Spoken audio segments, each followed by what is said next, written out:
It's yet another edition of The Interview.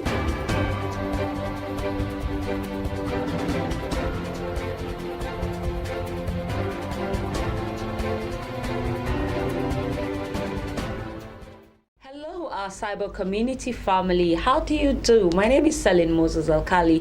You're welcome to The Interview on Lina TV 247, and this week is not an exception from the numerous guests we have brought your way who had we've had time to speak with them, and today we have an amiable guest in the house. He is a promising Nigerian youth. He has made a remarkable impact on the lives of our youth in Niger State. His name is Abdullahi Muhammad Ishaq. He is the present chairman of the Niger State chapter of the National Youth Council of Nigeria. He is in the set of the interview this week, and he will be chatting with us and unveiling to us and for you, our cyber community family, the activities of NYCN in Niger State and lots more. Come with me as I unveil to you our guest for the week. All right, you're welcome, sir, to Lina TV and, of course, on the set of The Interview. Thank you very much, Ms. Sadina. Yes, for having me in your studio. It's a pleasure meeting you. I've been yearning to meet with you over time. I think I've been disturbing my admin. I said, I want to have the the NYCN chairman on this set of the interview. And today, God has made it possible. I had to abridge your citation because it's a long list of, so I had to cut it short for the want of time. You're welcome to Lina TV. Thank you very much. Lina TV, I think one of the fastest growing platform in our society. I think I would say I'm very, very, very, very happy to be here with you people, and it's a privilege. All right, thank you so much. Thank you for the commendation. Yeah. It's good to have you. So, can you briefly tell us who is Muhammad? I think from your citation, you've almost said it all. Yeah. Ambassador Abdullahi Muhammad Ishaq. I'm not actually far from what you've said so far. And today, I can say Ambassador Abdullahi Muhammad Ishaq is the state chairman of the National Youth Council of Nigeria, Niger State chapter, who before now was the coordinator of the National Youth Council of Nigeria, Chenchega local government chapter. And for now, let me see, stop here because this is the current portfolio. All right. Yeah. All right, that's good to know. Now we're here to talk about the National Youth Council of Nigeria, Niger State chapter. Before we come to Niger State, you know, youth are in an integral part of every society. Can you let us in on the activities, or rather I would say, what does the National Youth Council of Nigeria stand for? The National Youth Council of Nigeria, of course, it is the apex umbrella body of all youth organizations of our society, comprised of both the faith-based youth platforms, the voluntary uniform youth platforms, and other youth organizations legally recognized by the Federal Republic of Nigeria's Constitution of Act 1990. This is a platform that came into being since 1964 to serve as the mouthpiece of all the Nigerian youths. And when we say youth as captain of industries, the drivers of every economy, of course, we have become a center of concern now. And coordinates is the best thing to do in order to achieve a well-organized activities in the society. So the federal government feels it needs to have this umbrella body that will help them organize the activities of the youth, that will help them coordinate the activities of the youth, which will equally serve as the voice that will carry out the yearnings of the youth of the society, a medium to deliberate with when there are issues between the youth and maybe the government representatives of the society.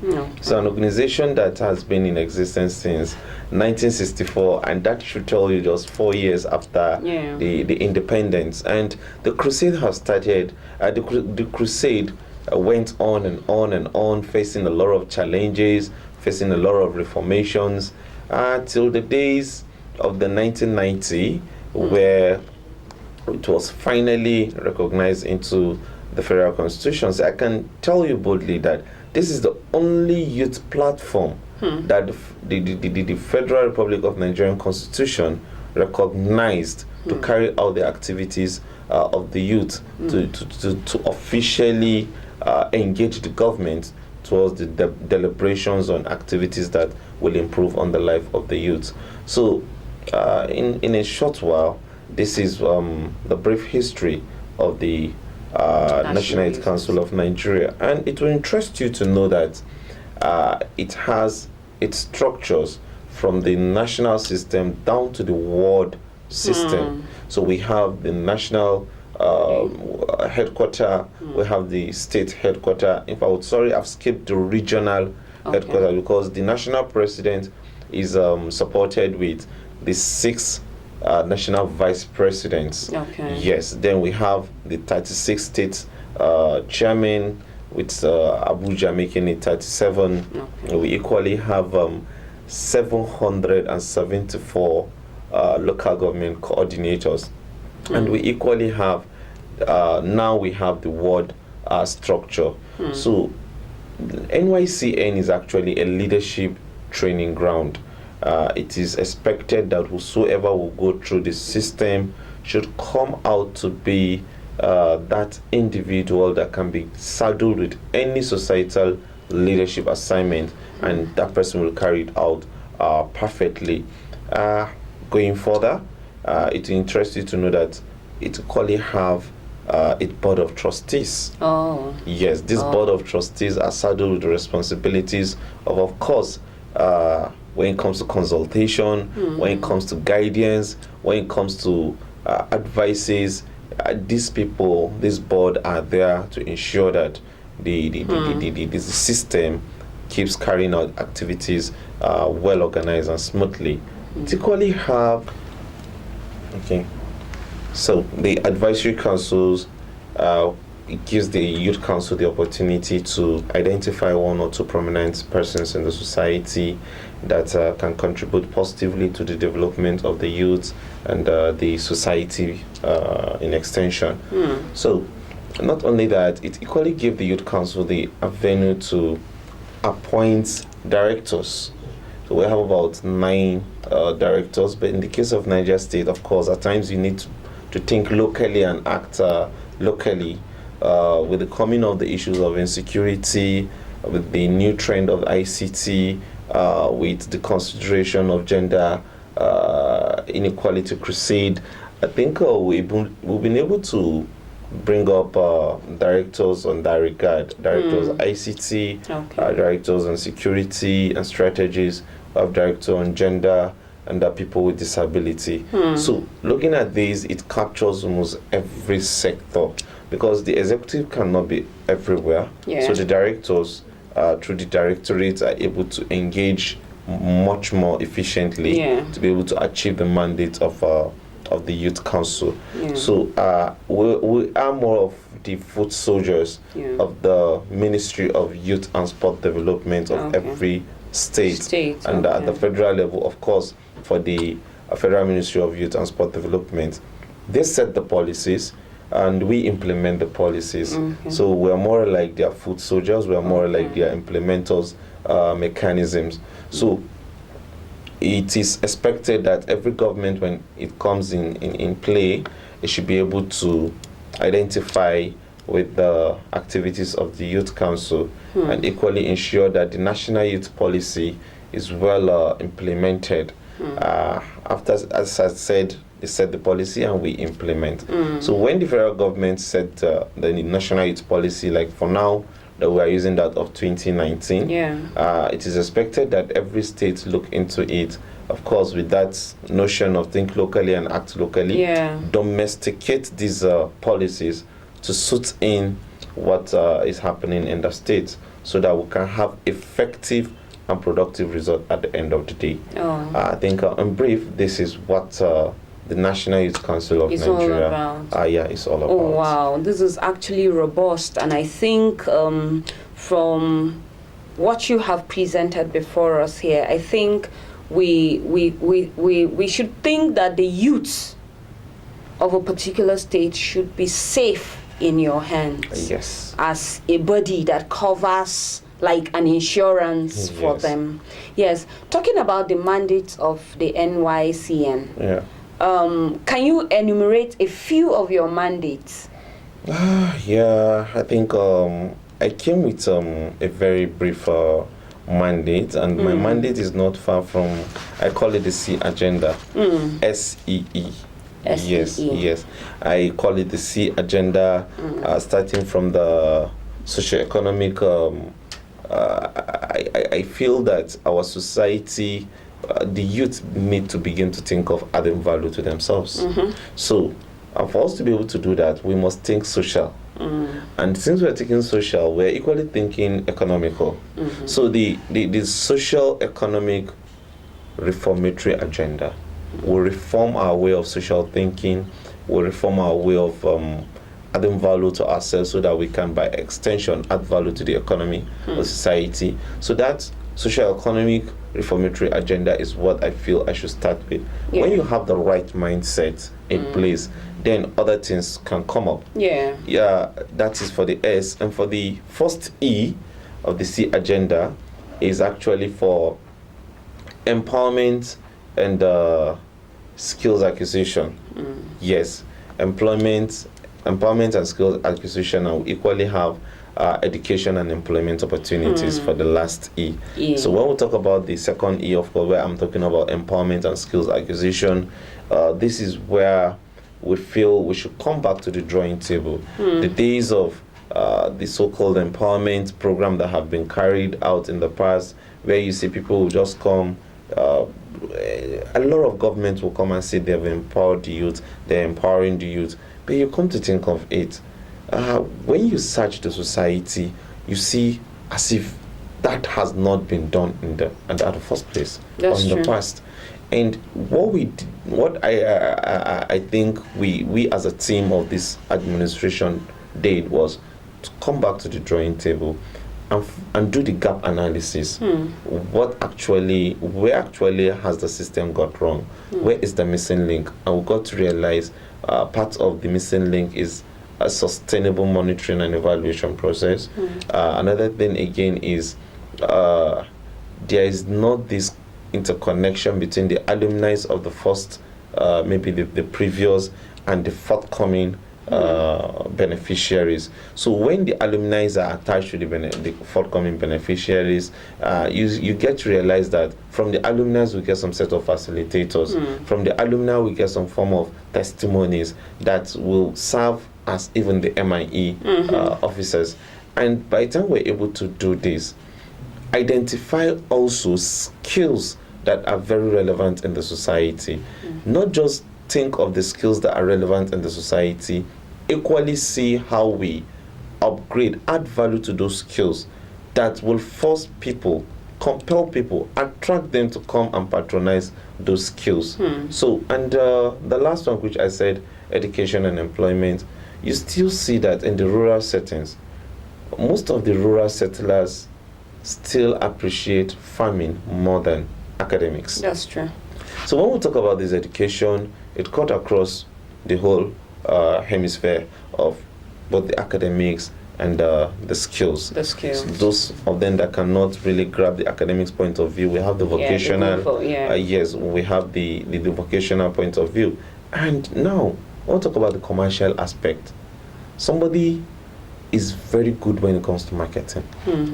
That person must not necessarily go to school. That's true. So some of them that cannot be absorbed in school, in academics environment can be absorbed in this other part, creating employment for them. And that's why I target education and employment. Yeah. Today we have over 80 first class graduates in Niger State. Talk more of the second class or the third class or even a graduate in general. So we have uncountables of them which are not yet engaged. And we cannot decide to say, okay, we are leaving every burden on the government. We can decide to begin to encourage individual skills in people, help them establish their firms, and also educate or orient them on the need to be absorbing some of these graduates so that it will lessen the burden for the government. And I think the National Youth Policy have even captured that. So, and that is why I said everybody needs to come to us. We need to sit with them. And so far, we've been doing very, very good in seeing to the actualization of this C agenda. Policy, Yes, and there is one thing I think I feel I forgot to say.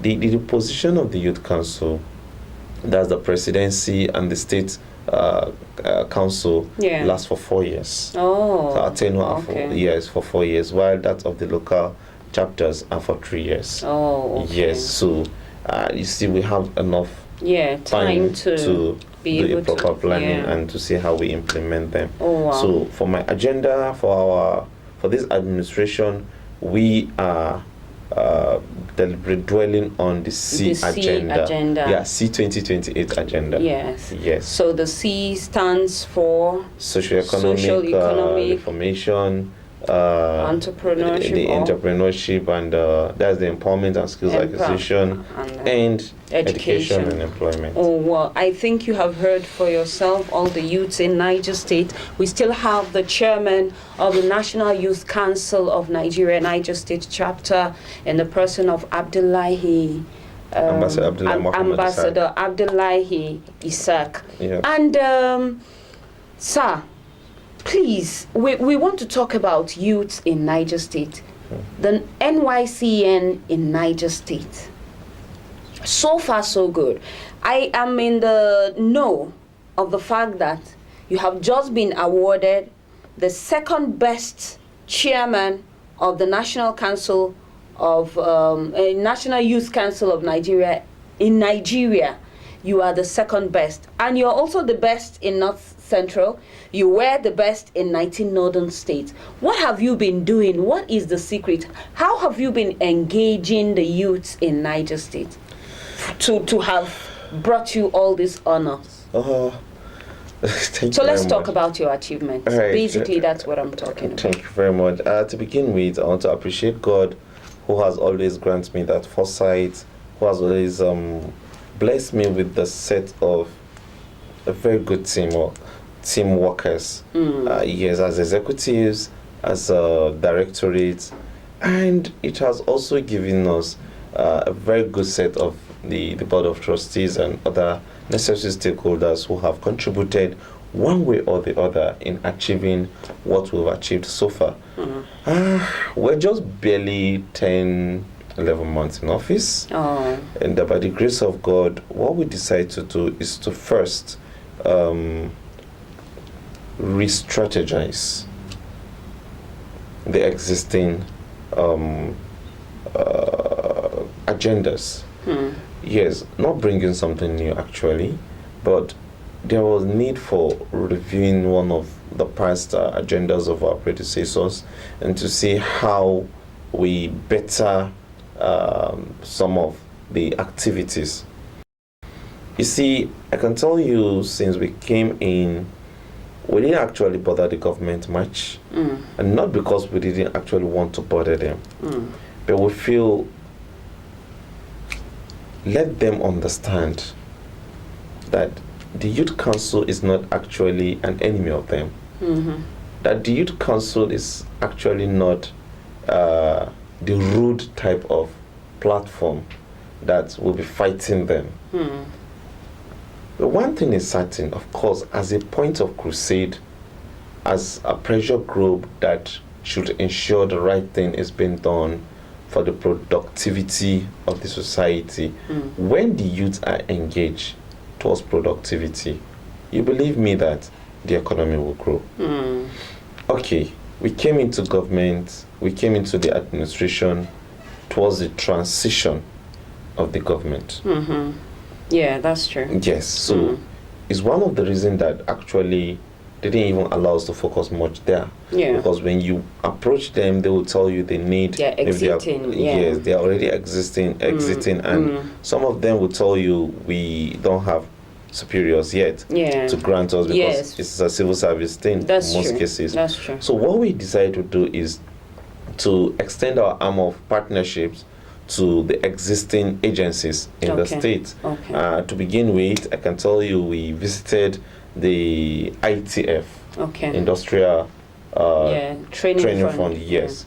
And so luckily for us, they accepted us because they listened to us keenly and noticed we were there for the job. And then there was this collaboration with them and NECA. That's, I think, National Employment Commission, if I'm not mistaken. I think these are agencies that are in charge of ensuring employment is being rightly done.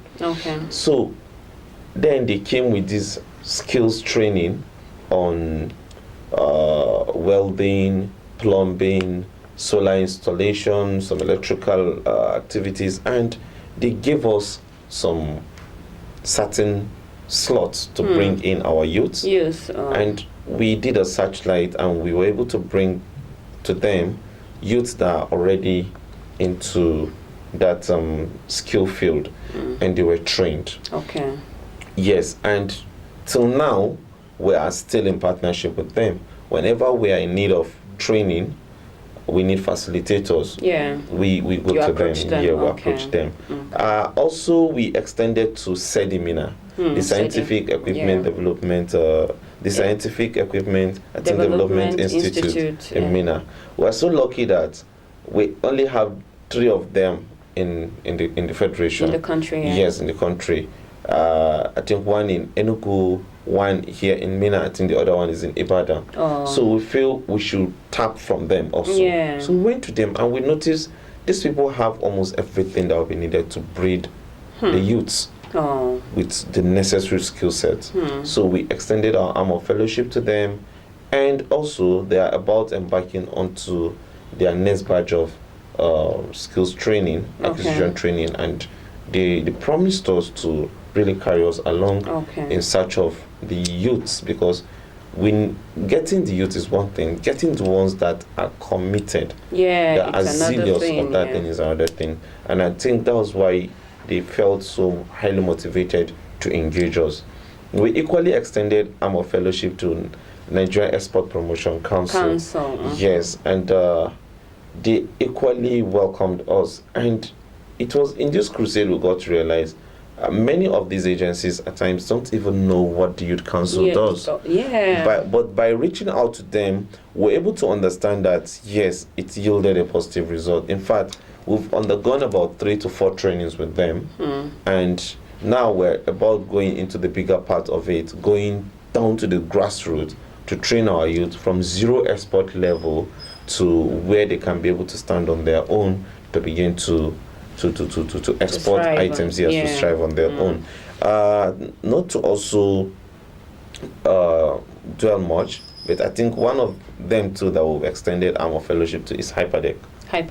Yes, and Hyperdeck have done a lot of training already. Of course, we know they are mandated with taking care of environments that are riverine settings, and now they have up to 10 states. And as of then, we approached them because they've done their first phase of YTP, Youth Transformation Program, and they felt we needed to come in as stakeholders to advise them on how to distribute, to even distribute their starter packets and how we can assist them in fishing out more participatory and productive youth in their next phase that will be coming up in February. So you see, it is by what we do.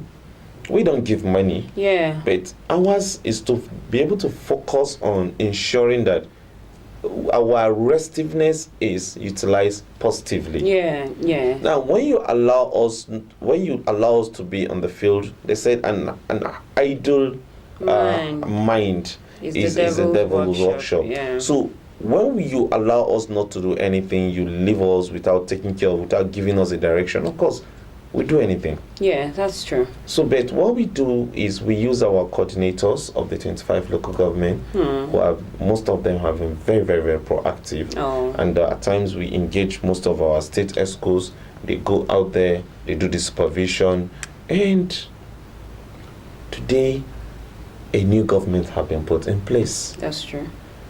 This government that have been put in place, most of them, the government have also appointed commissioners. Yes.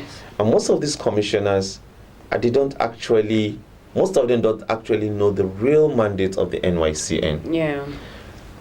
You get to realize the commissioners are dependent on the permanent secretary's information. Yeah. And even the permanent secretaries that are new to most of the ministries, they are equally dependent on the directors' information. Yeah. So when the directors don't really fit them well, of course, they too will be misinformed. And that's how they also misinform the commissioners. And at the end of the day, you get to see the mandate of that particular ministry is not being achieved. That's true.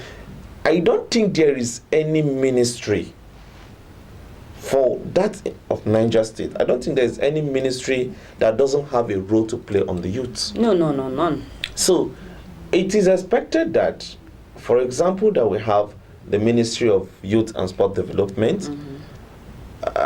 It is expected that the Director of Sports and the Director of Youth polish the new permanent secretary that we have. We thank God that we have a very dogged permanent secretary though. Okay. So it is expected that they furnish him with the necessary information, that the ministries are supposed to set policies, supposed to supervise a body called National Youth Council of Nigeria that we have in the States, supposed to extend arms of orienting other ministries on the national youth policy, so that they can engage productively the National Youth Council officers that they have in the states. That's true.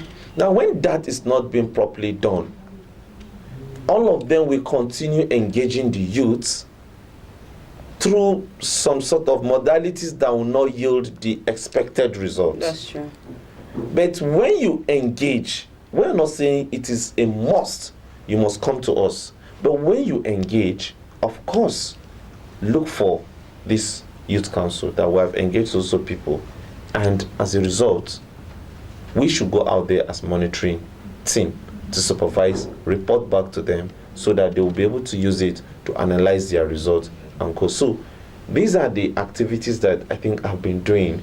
To a point, I even, we got to the point of establishing a website.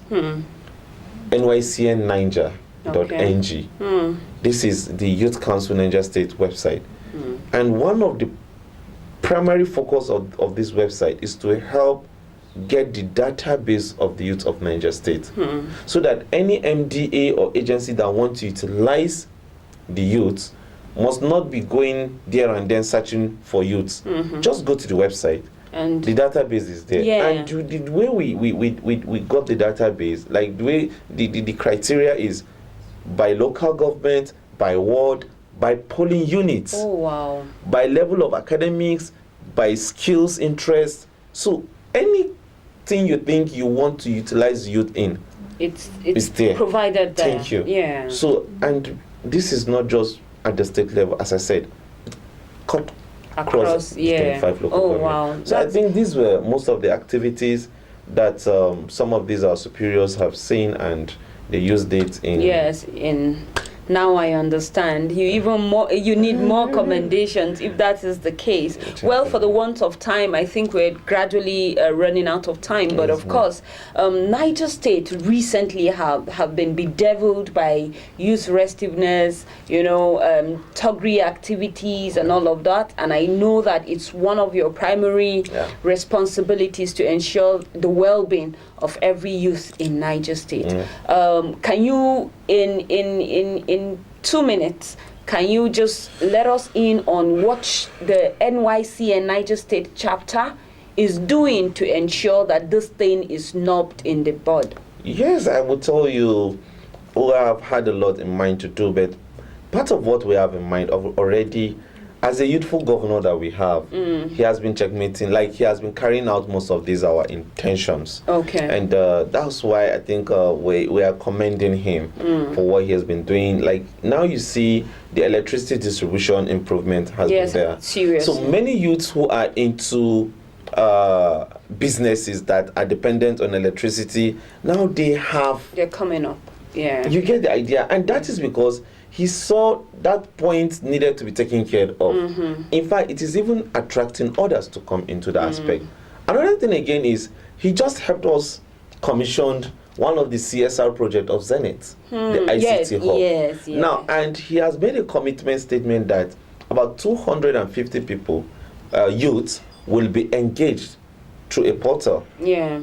All of them will come and they'll be trained for a period of 1 year, and this will continue annually. And he didn't equally stop there, because he is equally interested in carrying out youth activities. He has mandated the Zenith to carry out an immediate renovation of the Salami Abubakar Youth Center. These are where I'm sure, if well renovated, the Youth Council will have there as a secretariat where youth matters will be brought upon, discussed upon, resolved upon, and even reported back to them for recommendations of what to do. You can see about the green economy summit, and these are for the youths. He has said it, a lot of investors have come in, and you heard what he said, to a point will be bullish in ensuring that the youth utilized that. And for we the youth, we have a lot of things in mind to encourage them in doing the needful. For the issue of restiveness, of course, all these things are modalities that will engage many of these youths. And for the issue of robbery, of course, you cannot finish taking care of the issues. I think we've just recently advised that the state government, through the Ministry of Homeland Security and rural and community development, and I think the pastoral, that's nomadic and pastoral, and even land and survey should equally see reason why they should strengthen these local security structures. For we have the voluntary uniform organizations. The Manual are there, the Peace Corps are there, the White Brigades are there, and many other like that. So when you bring these people, the vigilante, now you recruit them, you retrain them, you repackage, you organize them. They will help succor the challenges in the society. They will also complement the effort of other security agencies like the police, the NSDC, the civil defense and co. They will serve as the local security structures that will help with intelligence reports, that will help in checkmating all these little thuggery, the issue of theft and other criminal vices in our society. So these are the kind of possible advices that we're equally giving to the state government in curbing out all the, and at times sporting activities. Will also help. Like what IBADEC is about doing now is to engage the riverine communities with aquatic sports. Yes. And the sports industry now, for example, the football, I think we have one of the good hands managing there. So at times the concepts will be there, but we need good implementers and committed implementers to act upon them. Well. So these are some as a way of rounding up, because I can see that we have signals from our producers to round off. Now, it's a beautiful thing to know that you've been on your toes. The National Youth Council of Niger State chapter is not resting on their oars to see that youths I are think properly... even in the recently concluded International Youth Day, before then there was this 150 youths. The Youth Council of Niger State solely sponsored, trained them in cosmetology skills, and they are there waiting for sponsorship of starter packets. Okay, so those are some of the things. I think we need to bring you back some other time because you can't even stop talking about the youth, because they are an integral part of every given society, and once the youths are not healthy, then the society is hopping on one leg. Of course. Yes. So as a way of rounding off, sir, what is your advice? What is your advice to both stakeholders and, of course, the youths? Thank you very much.